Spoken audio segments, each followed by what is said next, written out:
하나님의 말씀은 마태복음 13장 1절에서 9절까지 말씀입니다. 한 절씩 교독하시고 9절 말씀 합독하도록 하겠습니다. 그날에 예수께서 집에서 나가사 바닷가에 앉으심에 큰 무리가 그에게로 모여들거늘 예수께서 배에 올라가 앉으시고 온 무리는 해변에 서 있더니 예수께서 비유로 여러 가지를 그들에게 말씀하여 이르시되 씨를 뿌리는 자가 뿌리러 나가서 뿌릴새 더러는 길가에 떨어지매 새들이 와서 먹어버렸고 더러는 흙이 얇은 돌밭에 떨어지매 흙이 깊지 아니하므로 곧 싹이 나오나 해가 돋은 후에 타서 뿌리가 없어져 말랐고 더러는 가시떨기 위에 떨어지매 가시가 자라서 기운을 막았고 더러는 좋은 밭에 떨어지매 어떤 것은 100배 어떤 것은 60배 어떤 것은 30배 결실하였느니라. 귀 있는 자든 들으라 하시니라. 아멘. 여러분 안녕하세요. 한 주간도 평안하셨습니까? 오랜만에 참 반가운 비가 내립니다. 이번 비로 산불이 완전히 진화되기를 기대합니다. 뿐만이 아니라 오늘도 여러분의 마음 가운데 하나님께서 은혜의 단비를 흠뻑 촉촉히 내려주시기를 소망합니다. 본문은 신앙생활을 조금이라도 하신 분이라면 잘 아시는 말씀일 것 같습니다. 잘 알아도 너무 잘 아시는 말씀이겠죠. 오늘 본문이 무슨 비유죠? 씨 뿌리는 자의 비유. 너무 잘 아시네요. 어떤 사람들은 마음밭의 비유다라고 이야기하기도 합니다. 여기서 씨는 하나님의 말씀이고 밭은 말씀을 듣는 성도들이다라고 하죠. 따라서 성도들은 열매를 맺기 위해서 밭의 비유라고 생각하면서 하는 이야기들입니다. 설교 시간에 졸지 말아야 된다. 왜냐하면 새들이 와서 그 말씀의 씨를 먹어버리니까. 그래서 정신 바짝 차려야 된다. 그래서 길바닥 같은 우리의 마음밭을 갈아엎어야 되고 의심의 돌들을 치워야 되고 염려와 근심의 가시덤불들을 제거해야 된다. 그렇게 해서 열매를 풍성하게 맺는 좋은 밭, 옥토가 되어야 된다. 아멘입니까? 아멘 맞아요? 은혜는 되는데 그렇게 은혜 되는 대로 해석하면 곤란해집니다. 한번 생각해 보십시오. 어떤 농부가 씨를 뿌리러 밭에 나갔는데 밭에 단단한 흙들이 너무 많고 돌들이 너무 많고 또 가시덤불이 많아서 씨를 뿌릴 수가 없는 거예요. 도저히 씨를 뿌려봐야 소용이 없을 것 같아서 밭을 향해서 소리칩니다. 야, 니들 돌과 가시덤불이 굳은 땅이 너무 많아서 이 씨를 뿌려봐야 열매 못 맺으니까 내일까지 굳은 땅 다 밟아서 깨트려 놓고 다 갈아엎어 놓고 돌들 다 제거해 놓고 가시덤불 다 치워 놓고 그렇게 잘 정리해 놔라. 그러면 내가 내일 다시 와서 씨를 뿌려줄게 라고 하면 그 밭들이 아멘 그렇게 합니까?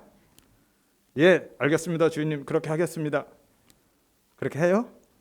못하죠? 밭은요 스스로 옥토가 될 수 없습니다.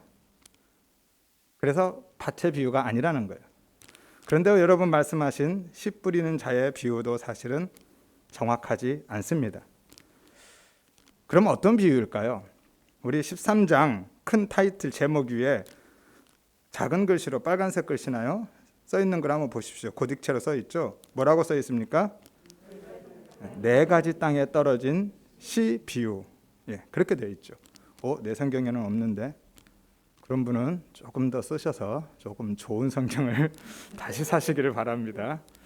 4가지 땅에 떨어진 씨 비유 이렇게 돼 있어요. 그러니까 씨 뿌리는 자의 비유가 아니라 씨의 비유인 거예요. 씨의 비유. 씨 뿌리는 자의 비유는 오히려 24절부터 남아 있죠. 천국은 좋은 씨를 제 밭에 뿌린 사람 같다라고 말씀하죠. 그리고 나서 그 씨를 뿌린 사람이 무엇을 선택하고 무엇을 결정하는지를 말씀해 주고 있습니다. 하지만 오늘 본문은 그 씨 뿌리는 사람에 대한 이야기가 아니라 뿌려진 씨에 대한 이야기예요. 그 씨가 어떻게 되는지, 뿌려진 그 씨앗이, 밭에 떨어진 그 씨앗이 어떤 역할을 하는지에 대한 말씀이라는 것이죠. 그래서 오늘 본문은 밭에 떨어진 씨의 비유인 거죠. 내용은 다 아시겠지만 혹 모르시는 분들을 위해서 간략하게만 정리해 드리겠습니다. 예수님께서 갈릴리 해변에서 천국에 대해 말씀을 가르치셨습니다. 사실 마태복음 13장 전체가 천국에 대한 말씀이에요. 예수님이 하나님의 나라에 대해서 말씀해 주고 계신 것이 13장 내용인 것이죠. 천국장 이상합니다. 아무튼 13장은 천국장으로 기억하시면 되겠습니다. 천국에 대한 7가지 비유의 말씀을 하고 계셔요. 씨에 대해서, 가라지에 대해서, 겨자씨, 그리고 누룩과 보화, 진주, 그물 7가지 비유를 통해서 하나님 나라에 대해서 설명해 주고 계신 것이 바로 마태복음 13장이라는 것이죠. 농부가 씨를 뿌리는데 그 중에 일부는 길가와 같이 단단한 흙에 떨어졌고요. 그런데 그 씨앗을 새들이 와서 먹어버립니다. 또 어떤 씨는 흙이 얇은 돌밭에 떨어졌고, 그래서 싹이 나오기는 하지만 흙이 얇아서 뿌리를 깊게 내리지 못하니까 햇볕이 나니까 말라서 죽었다라는 거예요. 또 어떤 씨는 가시떨기는 덤불입니다. 그냥 가시덤불이라고 생각하시면 될 것 같아요. 가시덤불에 떨어졌는데, 그래서 그 가시덤불에 떨어진 씨앗은 싹이 나고 자라기도 하지만 어느 정도 성장은 하는데 가시기운에 막혀서 열매를 맺지는 못하더라라는 거예요. 하지만 그 중에 일부는 좋은 땅에 떨어져서 열매를 맺었다라는 내용이고요. 그리고 이에 대한 해석을 조금 더 지나가 보면 19절에서 23절에 설명해 주고 계십니다. 예수님께서 친절하게 자세하게 설명해 주고 계셔요. 19절에서 23절 말씀은 집에 가서 읽어보시고요. 내용은 제가 잠시 있다가 또 설명을 드리도록 하겠습니다. 그런데 오늘 본문의 말씀을 읽으면서 어떤 의문이 들지 않으시는가요? 저만 이상합니까? 저는 아무리 봐도 이상해요. 왜냐하면 한번 생각해 보세요. 어떤 농부가 씨를 뿌리러 갔는데 어떤 씨는 길가에 떨어지고 어떤 씨는 돌밭에 떨어지고 어떤 씨는 어디에 떨어져요? 가시덤불에 떨어집니다. 아니 농부가 제정신입니까? 왜 씨앗을 그런 데 뿌리고 있어요? 이상하죠? 안 이상해요? 저만 이상합니까? 이상합니다. 밭에 뿌려야 되는데, 좋은 밭에 뿌려야 되는데 왜 엉뚱한 데 뿌리냐는 거예요. 비유라는 거는 누구나 공감하고 동의할 수 있는 내용이라면서요. 상식적으로 이해가 되어야 하는 내용인데 오늘 본문은 그런 상식과는 잘 맞지 않는 것 같습니다. 왜 그럴까요? 왜냐하면 당시의 환경이나 문화가 오늘 우리의 환경과 문화와 달라서 그런 거예요. 달라도 너무 다릅니다. 당신은 언제예요? 2000년 전이잖아요. 쉽게 표현하면 정말 호랑이 담배 먹던 시절이에요. 그러니 오늘날 우리의 농경 문화와 너무 다른 겁니다. 오늘 우리의 농사 환경이나 문화 속에서 밭 하면 이런 밭을 생각하게 되죠. 이미지 한번 띄워보세요. 이런 밭입니다. 잘 정리된 땅, 그리고 고운 흙, 이런 밭을 생각하죠. 하지만 당시의 팔레스틴 지역의 밭은 이런 밭이 아닙니다. 석유암 산지에 형성된 그런 밭인데, 물론 평야의 밭도 있긴 한데 대부분은 석유암 산 위에 밭이 형성되어 있어요. 다음 이미지 보여주시죠. 그래서 이런 밭입니다. 돌들이 상당히 많죠. 저거는 어느 정도 싹이 난 밭이고요. 그 다음 이미지요. 이런 밭입니다. 그래서 지금도 이런 모습인데 당시 2000년 전의 환경은 더했으면 더했지 덜하지 않다라는 거죠. 훨씬 더 열악했을 겁니다. 그래서 그 대부분의 밭은 보시는 대로 저 밭 안에 돌도, 단단한 흙도, 그리고 가시덤불도 섞여져 있었다라는 거예요. 한 밭에 다 뒤섞여 있는 겁니다. 농부가 아무 생각 없이 엉뚱한 데 씨를 뿌리고 있는 것이 아닙니다. 혹은 밭에 뿌린 씨가 바람에 날아가서 옆에 있는 길가나 혹은 가시덤불에 떨어지는 것도 아닌 거예요. 그냥 저 밭 안에 다 섞여 있는 겁니다. 뒤섞여 있어요. 이미지는 됐습니다. 이런 상황 때문에, 이런 환경 속이기 때문에 오늘날처럼 우리는 씨앗을 흩어 뿌리지 않고 어떻게 해요? 일일이 대부분 심죠. 하지만은 당시에는 그냥 뿌립니다. 뿌린 다음에 흙을 갈아엎는 거예요. 그래서 그 밑에 돌이 없는 정말 고운 흙이 잘 덮인 씨앗은 싹이 나고 열매를 맺게 되는 것이죠. 그러니까 먼저 뿌린 다음에 나중에 갈아엎는 겁니다. 사람의 마음밭도 이와 비슷하죠. 길가와 같은 마음이 따로 있고 돌밭 같은 마음, 가시덤불 같은 마음이 따로 있는 것이 아니라 모든 사람은 그 마음 안에 이런 길가와 같은 가시밭 같은 돌밭 같은 마음이 뒤섞여 있는 거죠. 그리고 문제는 그런 마음이 뒤섞여 있기 때문에 그 사람의 마음밭이 다 불모지와 같다라는 거예요. 저런 밭은 사실은 불모지입니다. 저런데 오늘날은 밭을 일구지 않죠. 이게 우리의 마음이라는 거예요. 로마서 3장 10절에서 13절에 보면 기록된 바 의인은 없나니 하나도 없다. 깨닫는 자도 없고 하나님을 찾는 자도 없다. 다 치우쳐서 함께 무익한 자가 되었고 선을 향하는 자도 없다. 하나도 없다라고 기록하고 있습니다. 이것이 오늘 본문에 등장하는 길가, 돌밭, 가시덤불로 가득 찬 밭의 상태이고 바로 우리의 모습이라는 것이죠. 도저히 씨를 뿌릴 수 없는, 아니 절대로 열매를 맺을 수 없는 불모지의 상태, 이것이 바로 우리의 모습입니다. 로마서 3장 23절에서 24절에 말씀합니다. 모든 사람이 죄를 범하였다. 그래서 하나님의 영광에 이르지 못했다. 그러나 예수 그리스도께서 그분의 속량으로 은혜로 값없이 우리가 의롭다함을 얻게 되었다라고 말씀하고 있습니다. 모든 사람은 죄를 범하였고 다 불모지의 상태에 빠져 있다라는 것이죠. 그래서 씨를 뿌릴 수도 없고 열매를 맺을 수도 없는 그런 밭이 되어버렸습니다. 마치 길바닥처럼 단단한 밭, 가시덤불이 가득한 밭, 돌들이 가득한 그런 불모지가 되었다라는 것이죠. 그래서 그럼에도 불구하고 그 씨가 그 안에 떨어져서 썩어질 때에 그 불모지에서 생명의 열매가 나더라라는 겁니다. 그래서 그 생명의 열매가 있으면 그 밭은 좋은 밭이 되는 거예요. 이것이 구원입니다. 씨가 떨어져서 그 씨가 썩어졌을 때, 그리고 거기에서 싹이 나고 열매가 납니다. 그것을 구원이라고 하는 거예요. 이게 좋은 밭이 되는 겁니다. 여기서 씨는 하나님의 말씀, 생명의 말씀이고 곧 예수 그리스도를 의미하고 있는 것이죠. 요한복음 12장 24절에 말씀합니다. 한 알의 씨, 한 알의 밀, 그 밀이 씨거든요. 한 알의 밀이 땅에 떨어져서 죽지 않으면 한 알 그대로 있는데 죽으면 어떻게 해요? 열매를 맺는다. 많은 열매를 맺는다라고 말씀하죠. 이 말씀도 우리에게 희생과 헌신적인 삶을 살아야 된다라는 그런 교훈이 아닙니다. 너희가 땅에 떨어져서 썩어지는 그런 희생과 헌신의 삶을 살아라라는 게 아니라 예수 그리스도의 십자가의 죽음을 예고하고 있는 내용인 거죠. 23절에 보면 그렇게 말씀합니다. 인자가 영광을 얻을 때가 왔다라고 하시면서 이 말씀을 하시는 거거든요. 그 영광은 십자가 사건을 의미합니다. 왜냐하면 십자가 사건은 예수님의 실패를 상징하는 게 아니라 예수님의 승리를 표징하기 때문에요.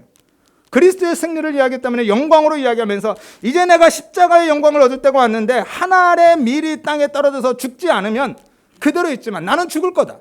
그래서 많은 생명의 열매를 맺을 거다라고 주님이 십자가를 예고하고 있는 내용이 그 내용인 거죠.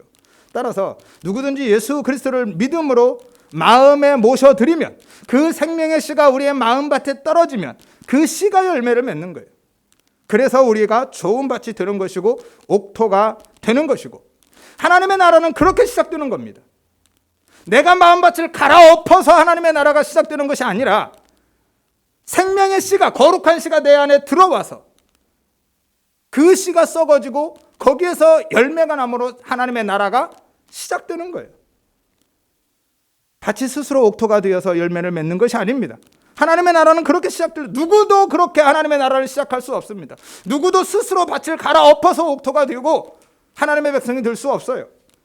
하나의 씨가, 거룩한 그 생명의 씨가 우리 안에 떨어져 죽음으로 인하여서 열매를 맺고 좋은 밭이 되는 것이고 옥토가 되는 것입니다. 예수 그리스도가 우리 안에 들어와서 생명, 그 구원의 열매를 맺음으로 하나님의 나라가 우리 안에 그렇게 이루어지는 거예요. 그래서 주님이 말씀합니다. 하나님의 나라가 이미 너희에게 임하였느니라. 왜요? 그리스도가 오셨기 때문에, 그 생명의 씨가, 거룩한 씨가 그들 안에 오셨기 때문에 하나님의 나라가 시작된 것입니다. 예수님의 모든 말씀들은 그렇게 단순히 윤리와 도덕적인 내용의 말씀들이 아닙니다.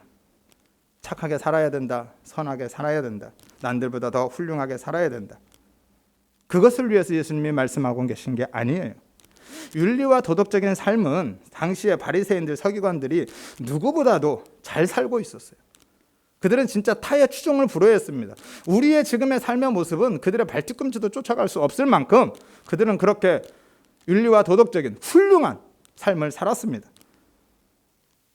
예수님의 말씀은 모두 다 메시아로 오신 자신에 대한, 그리고 십자가에 대한, 혹은 하나님의 나라에 대한 말씀인 거예요. 예수님은 이 땅에 도덕 선생님으로 오신 것이 아니라 메시아로 오신 겁니다. 자기 백성을 구원하는 메시아로 오셨기 때문에 당신에 대해서, 십자가에 대해서, 하나님의 나라에 대해서 말씀하고 계신 거예요. 그래서 오늘 본문은 밭에 떨어진 씨의 비유인 거예요. 씨에 관한 말씀인 거죠.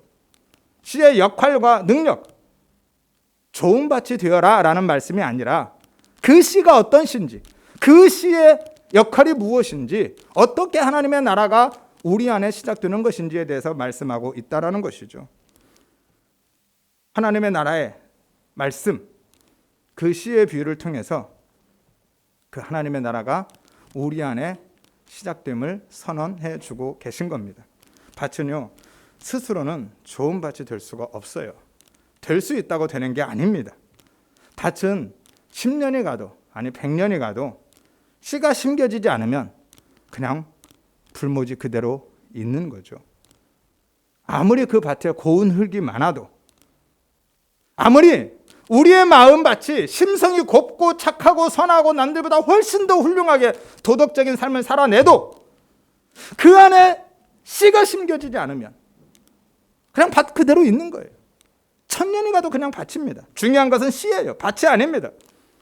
창세기로부터 약속한 그 씨, 거룩한 씨가 은혜로 들어오기 전까지는 그냥 밭 그대로 있는 거고요. 그 씨가 들어와서 생명의 열매를 맺음으로 옥토가 되는 것이죠. 따라서 예수 그리스도 외에는 어떤 생명의 열매도 어떤 구원도 없음을 믿으시기를 바랍니다. 아무리 세상의 종교를 다 섭렵해도, 아무리 많은 종교를 믿고 있어도 소용이 없습니다. 혹은 예수를 믿으면서도 예수를 믿는 게 아니라 교회를 다니면서도 아무리 종교적인 열심을 가지고 노력하고 착하게 선하게 살아도 그것도 역시 윤리적인 도덕적인 그런 삶을 가지고는 우리가 구원의 열매를 맺을 수 없다라는 것이죠. 요한복음 14장 6절에 말씀합니다. 내가 곧 길이고 진리고 생명이다. 나로 말미암지 않고는 아버지께로 올 자가 없다라는, 오직 예수 그리스도밖에 없습니다.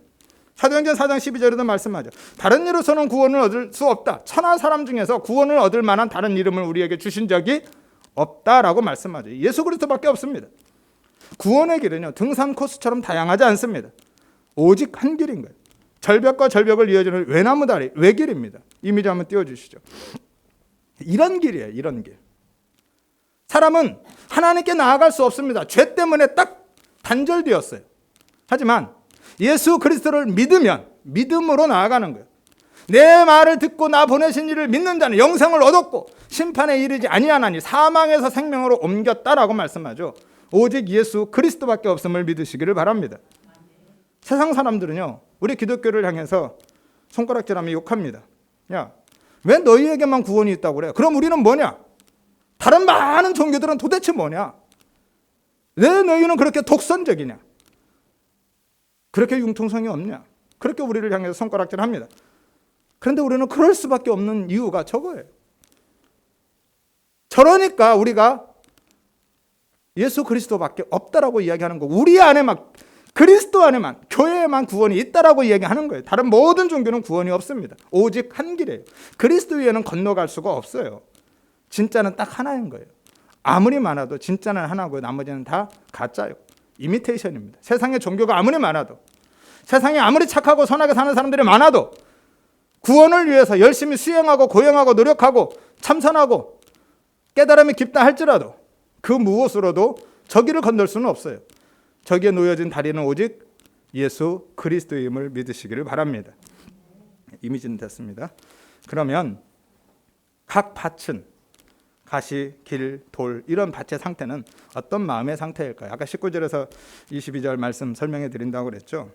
19절에 보면 뭐라고 되어 있습니까? 먼저 길가에 대해서 설명하고 있죠.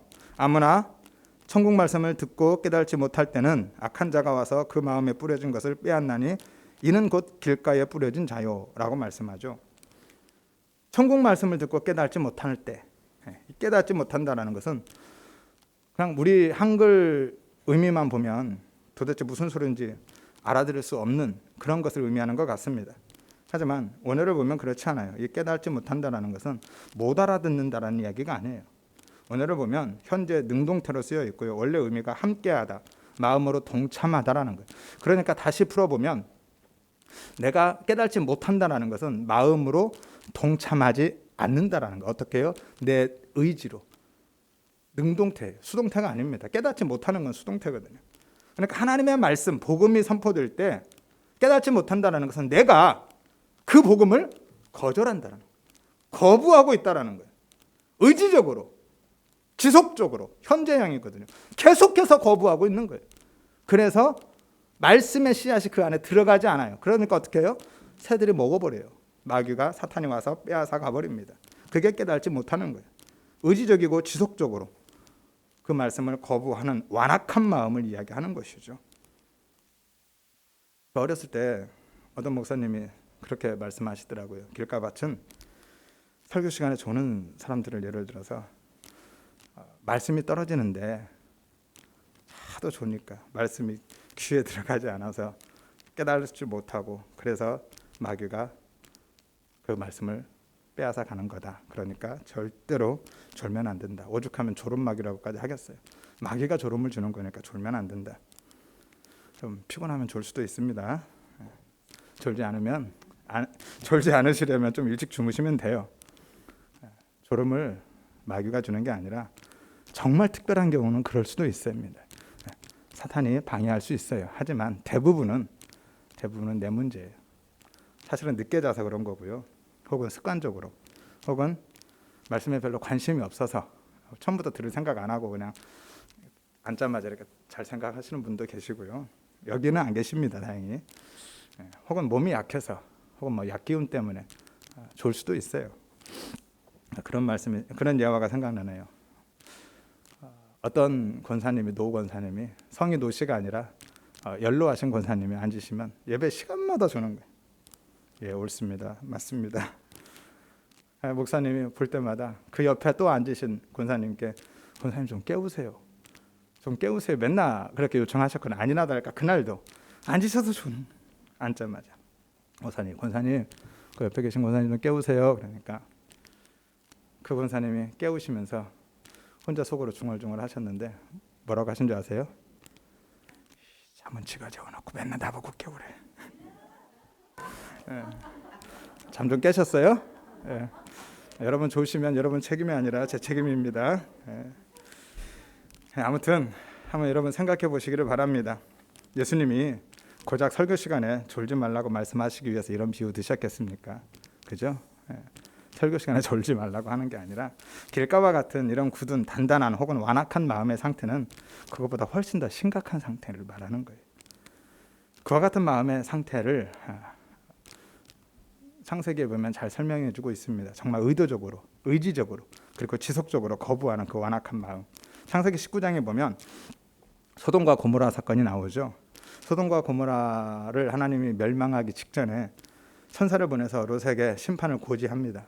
그리고 롯에게 가족들 다 데리고 나와라 라고 이야기해요. 그래서 롯이 딸들과 사위들에게 이야기합니다. 그런데 사위들이 어떻게 반응이 어때요? 19장 14절을 한번 볼게요. 롯이 나가서 그 딸들과 사위들에게 말하여 이르기를 여호와께서 이 성을 멸하실 터이니 너희는 일어나 이곳을 떠나라 라고 합니다. 떠나라는 건 명령이에요. 처음부터 명령한 게 아니라 설득하고 설득했는데 말을 안 들으니까 이제 강력하게 명령한 거예요. 떠나라라고.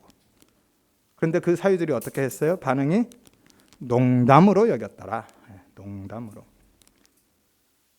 무슨 말씀을, 그럴 리가 있겠어요. 이 성이 얼마나 큰데 한순간에 멸망당하겠어요 라고 그냥 무시한 정도가 아닙니다.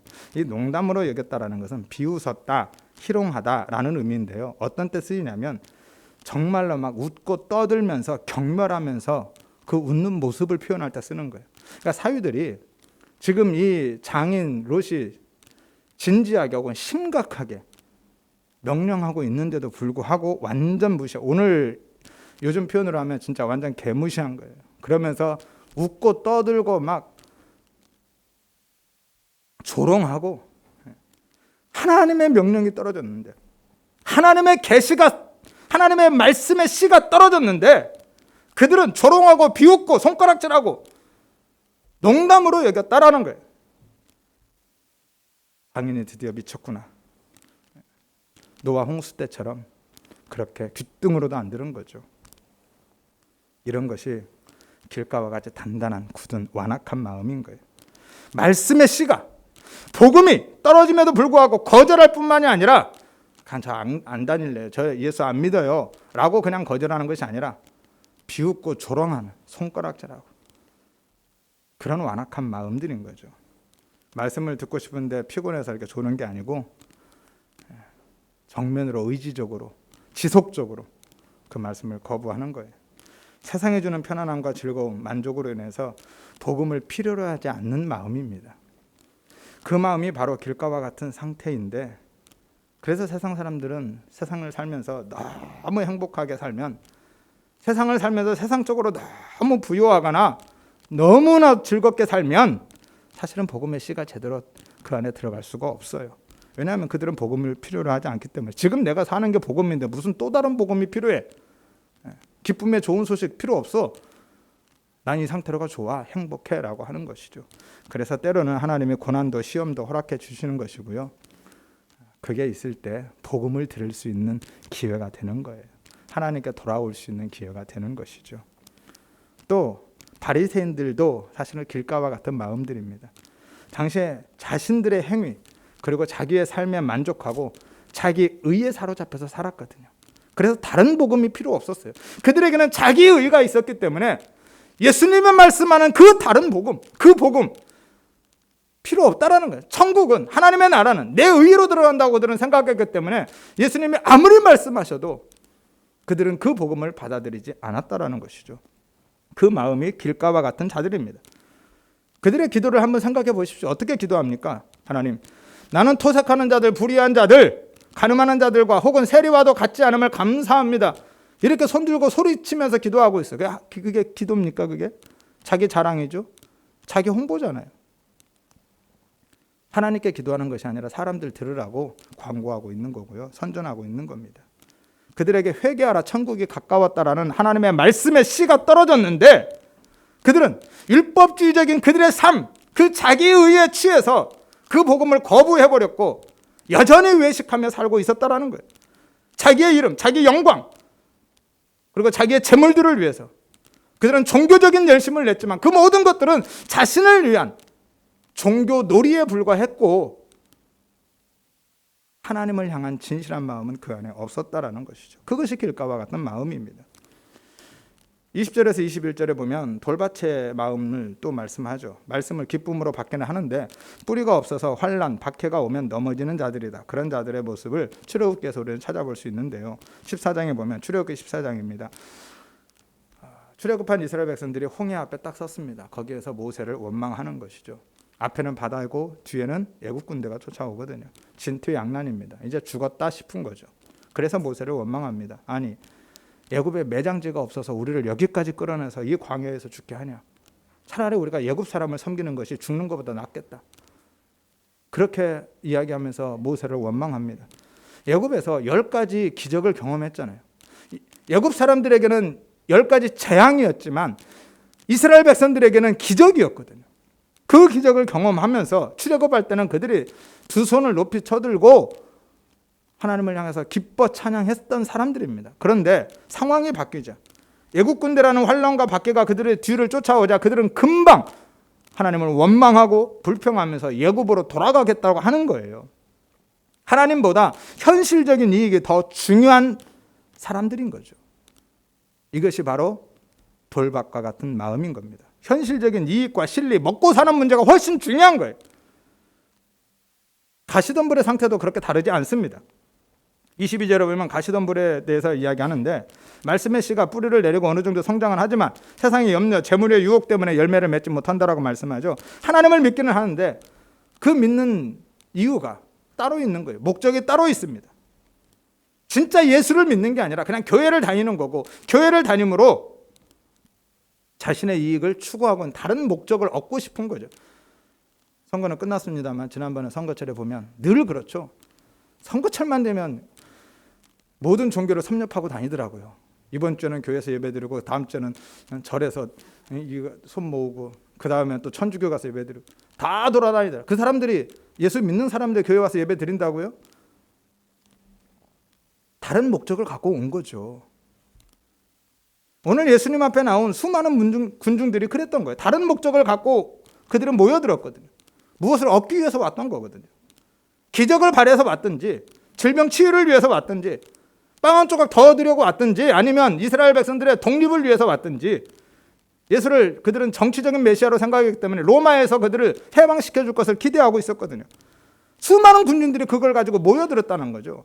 따라서 그들은 다른 기대, 다른 목적, 다른 이유가 있었기 때문에 그 기대와 상충될 때는 그들이 원하는 것이 주어지지 않을 때는 언제든지 신앙을 버리고 떠날 수밖에 없는 사람들인 거죠. 그래서 가끔 그런 사람들 있죠. 저 교회 다니다 안 다녀요. 전도하다 보면. 왜요? 예수 믿어도 다 소용없더라고요.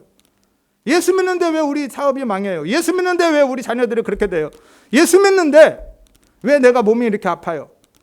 이런 이야기 하죠. 그게 예수 믿은 게 아니고요. 이 군중들처럼 다른 목적을 갖고 나의 이익을 위해서, 나의 실리를 위해서, 나를 위해서 예수를 믿어준 거죠. 예수도 믿은 거예요. 여러분, 신앙이라는 것은요, 오직 하나님만, 예수님만 믿는 거지 하나님도 믿고 예수님도 믿는 것은 신앙이 아닙니다. 그것은 자신을 위한 종교 놀이에 불과하다니까요. 수많은 이스라엘 백성들의 군중들이 예수님이 예루살렘에 입성하실 때 어떻게 했습니까? 두 손을 들고 호산나 호산나 외치면서 그렇게 환영했던 사람들이 정치적인 메시아로 기대했기 때문에 자신들을 해방시켜 줄 것을 기대했기 때문에 그렇게 환호했는데 그 기대가 무너지자 어떻게 해요? 크루스파이를 외치잖아요. 십자가에 못 박으십시오.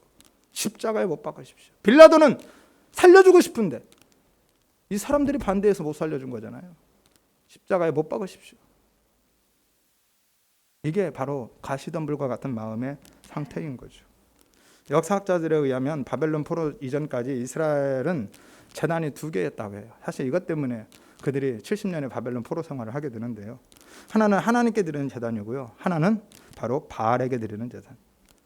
하나님께 얻지 못한 다른 것을 얻기 위해서 바알이 어떤 신이에요? 풍요의 신이잖아요. 재물을 위해서 하나님 그거 잘 안 주셨나 보죠. 다른 신을 섬겼던 거예요. 그러니까 하나님도 섬긴 거고 다른 신도 섬기는 거예요. 결국은 신은 진짜 신은 뭐예요? 자신인 거죠. 자기를 위해서 그냥 하나님을 찾았던 거예요. 불과하다는 거죠. 그래서 예수님께서 한 사람이 두 주인을 섬길 수 없다. 하나님과 재물을 겸하여 섬길 수 없다라는 거예요. 그들은 하나님도 섬겼지만 재물도 섬겨. 그 재물이 만문이잖아요. 그들은 만문신을 섬긴 거예요. 만문신을. 결국 자신을 섬긴 거죠. 자기를 위해서, 자기의 이름과 영광을 위해서 가치와 인기, 명예, 권력 혹은 재물, 자녀 무엇이든지 간에 그것 때문에 하나님을 섬기는 것은 신앙이라고 하지 않습니다. 우리의 신앙은 하나님만 섬기는 거예요. 나를 위해서 하나님을 섬기는 것처럼 보여지는 것은 다 오늘 바리새인들과 서기관들의 종교놀이에 불과하다라는 것이죠.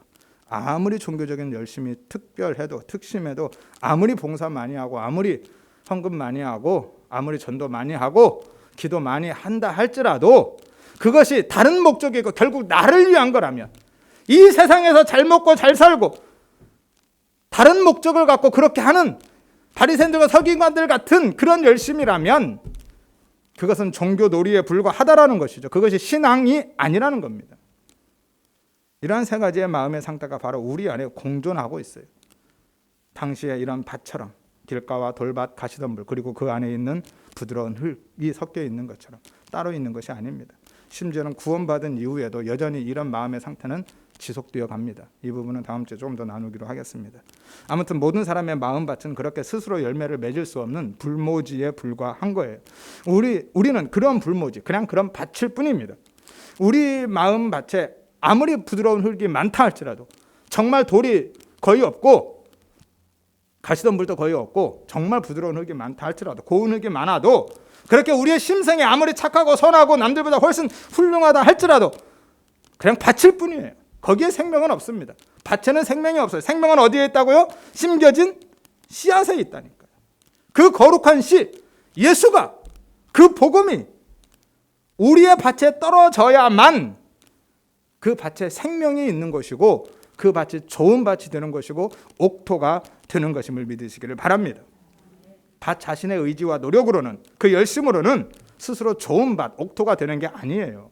오직 은혜로 되는 거, 은혜로. 하나의 씨가 떨어져 죽음으로 열매를 맺는 겁니다.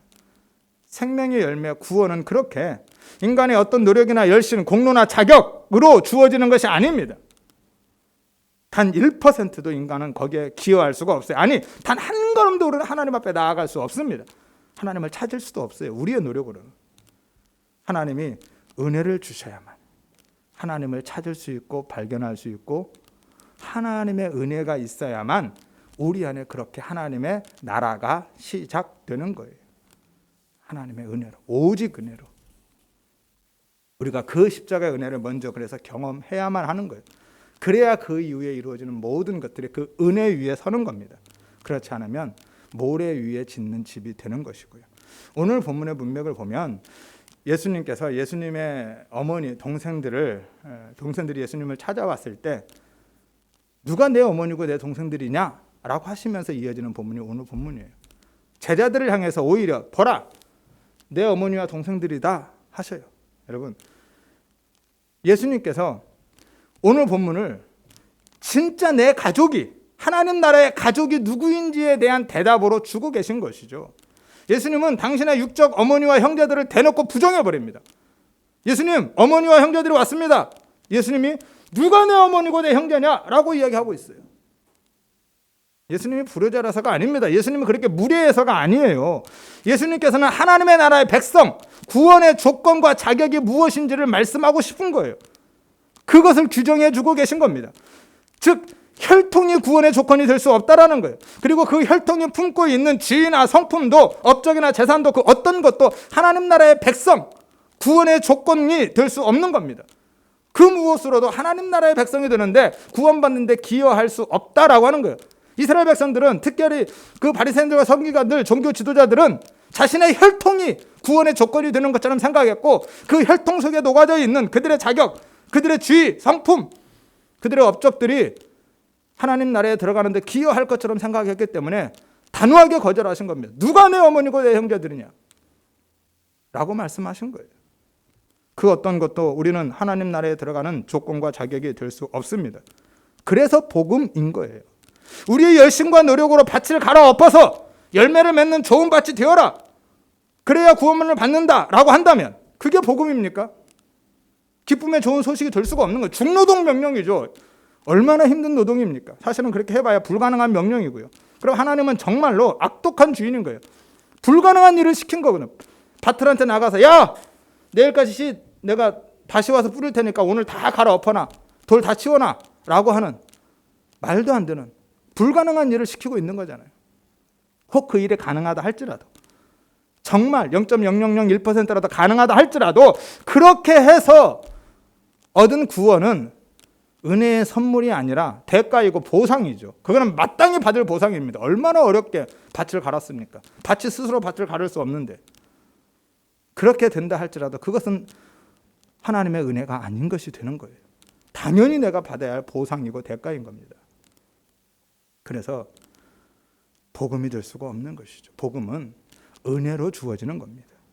우리의 인격을 개발하고 고양하여서 훌륭한 도덕적인 존재가 되어 하나님 나라에 들어가는 것이 아니라 오직 예수 그리스도의 십자가의 은혜로 구원의 열매를 맺는 것이고 하나님의 나라의 백성이 됨을 믿으시기를 바랍니다. 하나님의 나라는 그렇게 시작되는 거예요. 불모지와 같은 내 마음에 그리스도의 씨가, 말씀의 복음의 씨가 들어와서 열매를 맺음으로 하나님의 나라가 시작되는 겁니다. 인류와 도덕이 필요 없다고 이야기하는 게 아니에요. 필요하죠.